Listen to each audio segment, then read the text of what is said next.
जय गुरु जी, शुक्राना गुरु जी, कोटि कोटि नमन गुरु जी। हे सदाशिव, हे महाशिव, आपके चरण कमलों में मेरा कोटि कोटि नमन। इस जिंदगी को देने के लिए नमन, इस जिंदगी को चलाने के लिए नमन। आपका कितना नमन करे वो भी कम है। तो जय संगत जी, संगत जी, जैसे गुरुपा कहते हैं कि शुक्राना सत्संग करो कुड़िए, अपना कर्म कटवाओ। शुक्राना सत्संग करने से ब्लेसिंग मिलता है, दुख कटता है, कष्ट कटता है। गुरुपा का कहना है कि जो सत्संग करता है उसका भी कल्याण होता है और जो सुनता है उसका भी कल्याण होता है। तो संगत जी और जो भी भाई बहन लोग मेरा ये सत्संग सुन रहे हैं, सब लोगों का कल्याण होगा। तो हम सत्संग शेयर करने से पहले गुरु मंत्र का जाप कर लेते हैं, जो कि महामंत्र है। तो चलिए आप लोग भी करिए साथ में। ओम नमः शिवाय, शिव जी सदा सहाय। ओम नमः शिवाय, गुरु जी सदा सहाय।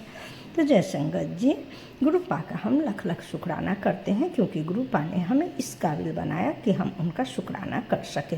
नहीं तो हम तो एक तुच्छ मनुष्य जिसे कुछ भी नहीं आता है, लेकिन गुरुपा के हाथ पकड़ने से हमें बहुत सारी हिम्मत आ जाती है और गुरुपा जिस तरह से बुलवाते हैं। आज मैं गुरुपा के मंदिर के सामने, उनके स्वरूप के सामने बैठकर शुक्राना कर रही हूँ, क्योंकि गुरुपा जो भी कहेंगे, जो भी बुलवाएंगे, वही मैं आप लोगों के साथ शेयर करूँगी। ये जो आज का शुक्राना है, ये जो 15 दिन पितरपक्ष चला है, उसमें गुरुपा ने कहा तुम्हारे पितर लोग नाराज़ हैं, जिसके कारण तुम्हारे घर के काम बंधे हुए हैं, तुम्हारे हस्बैंड अंकल के काम बंधे हुए हैं, तुम्हारे बच्चे दुखी हैं, घर में गृह कलेश है। इन सब की मुक्ति के लिए पितर लोग तुम्हारे बंधे हैं, इसलिए तुम पितर पक्ष में पितर को खुश करो। तो जब 17 सितंबर से शुरू हुआ पितरपक्ष, तो हमने गुरुजी के बताए हुए रास्ते पर चलना शुरू किया। गुरुजी ने कहा रोज़ सूरज को जल दो, उसमें थोड़ा सा मीठा डालो। तो मैंने उसमें कभी चीनी मिश्री ये डाली। फिर गुरुपा ने एक सत्संग में सुनवाया, सो उसमें तिल डालो। मैंने ऐसा भी किया। फिर गुरुपा ने बताया था तुम्हारे हस्बैंड अंकल को भी पितृदोष लगा हुआ है। मैंने अपने हस्बैंड अंकल को भी बताया, सो आप सूरज को जल दे। तो उन्होंने भी तिल डालकर सूरज को जल दिए। फिर गुरुपा ने बताया इस समय जितना भी दान पुण्य करोगे उतना अच्छा होगा। गरीबों में दान पुण्य करो, गरीब बच्चे को खाना खिलाओ, उन्हें पढ़ने का सामान दो। तो सच कहूँ संगत जी, मैं तो घर में रहती हूँ, मुझसे इतना नहीं हो पाया, मैं नहीं बाहर निकलकर दान पुण्य कर पाती थी। तो फिर मैंने अपने हस्बैंड अंकल को बताया। उन्होंने 15 दिन गरीब बच्चे को खाना खिलाई, दान पुण्य किए। उन्हें जो भी सामान उनसे हो पाया उन्होंने 15 दिन तक लगातार किए। गुरुजी ने बताया था, गुरुपा ने बताया था, सो गाय माता की सेवा करो, उन्हें पहला खाना खिलाओ, पहली रोटी खिलाओ, उसमें चना डालो और चने की दाल डालो और गुड़ डालो। तो ये मेरे हस्बैंड अंकल ने भी किए और मैंने भी किया। तो मैं सुबह को जैसे जा नहीं पाती थी, यहाँ मेरे अपार्टमेंट से दूर गाय का खटाल है, तो थोड़ा मैं रात को ही 1 या 2 रोटी बनाकर उसमें गुड़ और चने की दाल डालकर गाय माता को अपने बच्चे के हाथों से खिलवा देती थी। फिर गुरुपा के लिए जब मैं उनके लिए कड़ा प्रसाद बनाती, वो भी मैं रोटी के साथ गाय माता को खिलाती थी। गुरुपा ने कल कहा था खीर बनाओ और गरीबों में उनको खिलाओ। तो मैंने कल खीर बनाई, गुरुपा को मैंने गुरुपा के नज़दीक मैंने प्रसाद चढ़ाई और फिर रात को मैंने गौ माता के रोटी में डालकर उन्हें भी खिलाई। और जो खीर थे उन्हें मैंने अपार्टमेंट के गार्ड अंकल और मुंशी जी हैं उन लोगों को दे दी। मैं उन्हें बोली सो ये प्रसाद है, आप सब लोग बांट कर खा लीजिए। गुरुपा ने एक सत्संग में सुनाया था, सो तुलसी माता के नज़दीक एक पात्र रखो, कटोरी बर्तन कुछ भी रखो, उसमें फिर हाथ में जल लेकर ओम श्री नमो भगवते वासुदेवाय बोलकर उसमें जल डालो। इस तरह से 7 बार करो और इसे पूरे घर में छिड़क लो, जिससे तुम्हारे घर का निगेटिविटी खत्म होगा। जो भी घर में कुछ भी गलत निगेटिविटी है, जो भी है वो सब खत्म होगा। तो मैंने ऐसा ही किया, जो भी गुरुपा ने बताया मैं सब करते गई। साथ में गुरुपा ने ब्लैक मैजिक और निगेटिविटी भी बताई। जहाँ भी सफाई करने का सबने सब मैंने किया। और आज श्राद्ध अमावस्या है, पितृपक्ष का लास्ट अंतिम दिन है। गुरुपा के लिए मैंने छोले और पूरी बनाए थे, फिर चावल दाल सब्जी बनाए थे। तो मैंने गुरुपा को भी भोग प्रसाद लगाई और पितर लोग को भी चावल दाल सब्जी और छोले भटूरे सब पूरी सब मैंने उन्हें भी दिए और फिर पानी दिए और उन्हें प्रणाम किए। सो हे पितर लोग, आप लोग मुक्त हो जाओ, आप धरती पर बंधे हुए मत रहो, आप प्रसन्न होकर अपने लोग जाओ। उन्हें मैंने प्रणाम किया। मेरे घर में मेरे बच्चे को, मेरे पति, अंकल, सबको खुश रहने दो, आप लोग भी खुश रहो। मेरे घर में जो भी हम लोग से जो भी गलती हुआ है उसे आप माफ़ कर दो और अपने लोक में जाओ।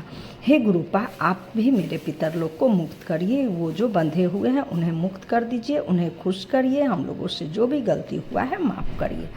इस तरह जब मैं खाना देकर छत पर से लौट रही थी तो गुरुपा ने ऊपर से बारिश की बूंदें आई, जो कि गुरुपा ने भी ये अमृत वर्षा करवाई। मुझे लगा सुबह बहुत तेज़ बारिश आने वाला है तो मैं नीचे आ गई, लेकिन बारिश नहीं पड़ा। इसका मतलब गुरुपा खुश हुए और उन्होंने अमृत वर्षा मेरे सर पर करवाई। तो मैं चाहती हूँ इसी तरह गुरुपा मेरे पितर लोग को भी मुक्त करे, मेरे घर में जो भी गृह कलेश है सब खत्म करे। तो संगत जी, आप लोग भी इस तरह से जब भी पितर पक्ष आए तो ज़रूर करिएगा, क्योंकि इनसे पितर लोग प्रसन्न होते हैं। इस बार मेरा फर्स्ट समय था, मुझे पूजा पाठ ये सब कुछ भी जानकारी नहीं था, लेकिन गुरुपा ने जब से हाथ पकड़ी है तो इस नादान बेटी को सभी चीज़ बताते हैं। गुरु पिता है, परम ब्रह्मा है, परम परमेश्वर है, महाशिव है। हम तो मनुष्य हैं, हमें भूत भविष्य कुछ भी मालूम नहीं होता है, लेकिन गुरुपा सभी कुछ जानते हैं, क्योंकि हमारी ज़िंदगी के संचालक वही हैं। इन्हीं से तो पूरी ज़िंदगी हमारी चलती है, ये सब कुछ जानते हैं। तो जैसे जैसे गुरुपा बता रहे हैं हम लोग वैसे ही करते हैं। अगर गुरुपा कुछ बताते हैं तो हमारे ऊपर कुछ संकट है, हमारे परिवार के ऊपर, तो उसका कैसे निवारण होगा इसका भी उपाय बताते हैं। तो गुरुपा हम लोग का हाथ इसी तरह पकड़े रहिएगा, हमारे घर पर इसी तरह कृपा करिएगा, मेरे पूरे परिवार को आप अपना ब्लेसिंग दीजिएगा। और जो संगत लोग हैं उन्हें भी, और जो भाई बहन हमारे वीडियो को देख रहे हैं उन सब के ऊपर कल्याण करिएगा, सब लोग का हाथ पकड़े रहिएगा। हे परमपिता परमेश्वर, हमसे जो भी गलती हुई है उससे माफ़ करिएगा, मेरे बच्चे के ऊपर दया करिएगा। गुरुपा, हम जो अरदास गुरुपा से हमने लगाई है वो आप ज़रूर पूरी करिएगा गुरुपा। और गुरुपा कहते हैं मांगो नहीं मानो, तो माफ़ करिएगा गुरुपा, मैं आपसे कुछ भी नहीं मांग रही हूँ। मेरे दिल में, मेरे मन में क्या है आप सभी कुछ जानते हैं, और जितने लोग हैं सबका कल्याण करिएगा। गुरुपा कह रहे हैं आज पितरपक्ष खत्म हो रहा है, कल से नवरात्रि शुरू होगा, तो अपने घर की अच्छी तरह सफाई करो, क्योंकि माता रानी के साथ मैं भी आऊँगा। और रात को हवन करो, उसमें तेजपात, कपूर और धूप डालो और हवन करके पूरे घर में धुआं दिखाओ, जिससे सारा नेगेटिविटी ख़त्म होगा, घर का वातावरण स्वच्छ होगा। और सुबह कल नवरात्रि है तो अपने घर के दरवाजे पर, मेन गेट पर स्वास्तिक का चिन्ह बनाओ, ओम बनाओ। तो संगत जी, मैं ज़रूर सिंदूर में घी या चंदन में घी बनाकर बनाऊंगी। आप लोग भी ये उपाय ज़रूर करिएगा, क्योंकि ये गुरुपा का आदेश है। अगर गुरुपा शुक्राना करवाते हैं, शुक्राना करने से सारे कष्ट करते हैं, कर्म करते हैं, और शुक्राना करवाते हैं तो करने वालों का भला होता है और जो सुनते हैं उनका भी भला होता है, क्योंकि कुछ न कुछ जानकारी उन्हें भी मिलता है। तो मैं आज गुरुपा के नज़दीक बैठकर ही ये शुक्राना कर रही हूँ। हो सकता है किसी भाई बहन का कल्याण हो, और मैं आप लोगों से भी विनती करूँगी से गुरुपा जैसे कहते हैं वैसे ही करिए, क्योंकि गुरुपा सबका कल्याण करने वाले हैं, ये बहुत ही दयालु हैं। गुरुपा अगर किसी का हाथ पकड़ लेते हैं तो अगर हम कभी गलती करें भी तो उसे माफ़ कर देते हैं और पूरे घर में सबका कल्याण करते हैं।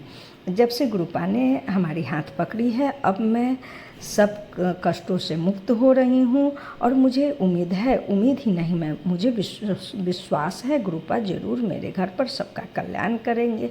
जय गुरुपा, लख लख शुक्राना गुरुपा। अब तो परमपिता परमेश्वर हो। गुरुपा कहते हैं अहम और भम में मत पड़ो, मतलब घमंड मत करो और भम में मत पड़ो, पंडितों के चक्कर में मत करो। जय हो गुरुपा, शुक्राना गुरुपा, लख लख शुक्राना।